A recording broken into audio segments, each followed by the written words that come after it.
Now the reason that I'm doing this video is because there are far too many people out there with a tourniquet in their medical kit or field pack who have no idea just how dangerous this device actually is to use.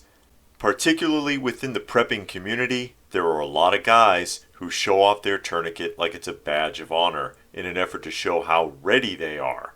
Unfortunately, many of these people have no idea as to the proper use of a tourniquet, or if one should even be used. Hopefully you will never need to use one, because this device is just as, if not more dangerous than the wound you're trying to control. A tourniquet is not to be taken lightly and should only be used as an absolute last resort when everything else you have tried has completely failed, or if the limb is gone. Improper use of this device can lead to severe nerve, muscle, and tissue damage, paralysis, loss of the limb, or even death. So today I'll be briefly discussing why it's so dangerous and how to use it properly if it's to be used at all. Remember, only use this device if pressure dressings have continued to fail or if the limb has already been severed. In other words, in an absolutely life-threatening situation. The primary function of a tourniquet is to control bleeding, obviously, but a tourniquet can only be maintained for a short period of time without risking the loss of the limb. Surgically speaking, it's argued that a tourniquet should not be used for more than 2 hours on average. It is also recommended that it be released for 5 minutes every 30 minutes of application. This release time should be shortened if you're exposed to freezing temperatures to keep the limb from freezing. When the tourniquet is released, there can be a sudden gush of blood flow, sort of like opening a spigot, which can be hard to control. There is also a danger of swelling that can occur very rapidly once a tourniquet is open, which can cause further complications. A tourniquet should never be directly applied to the body. Some sort of padding should always be under it, like a towel for example, to offer some type of protection from nerve and tissue damage directly against the skin. And the padding should be as smooth on the skin as possible, no wrinkles and not all bunched up, as this can also cause permanent damage. A tourniquet should not be thin.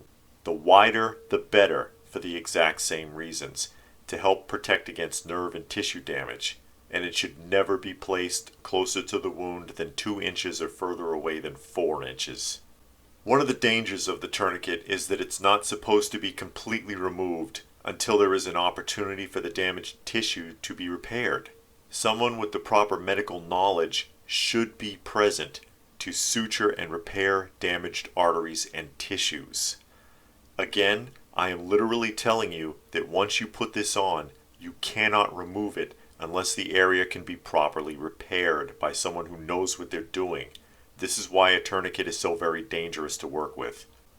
On a side note, I simply cannot see a lone wolf prepper running around in the woods applying their own tourniquet properly and then repairing that damage.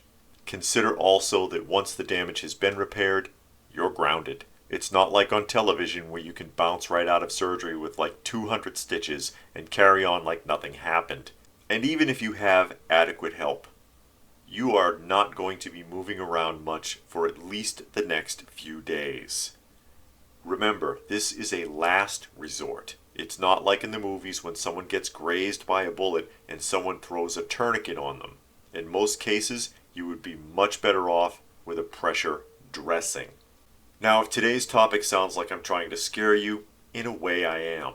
Like I said when I started, I've seen way too many preppers showing off their tourniquet in the first aid kit or attached right to the outside of their bag, and I'm sure they have no idea what's involved or how dangerous it is to use. So please consider everything I've said today.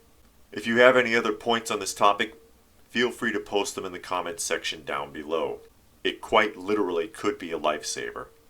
Please do give the video a thumbs up, always appreciated. Share it if you can and subscribe if you are new. Check out some of the other videos if you haven't. You may find something useful to you, and I hope that you do. So that being said, as always, stay frosty folks, and thanks for watching.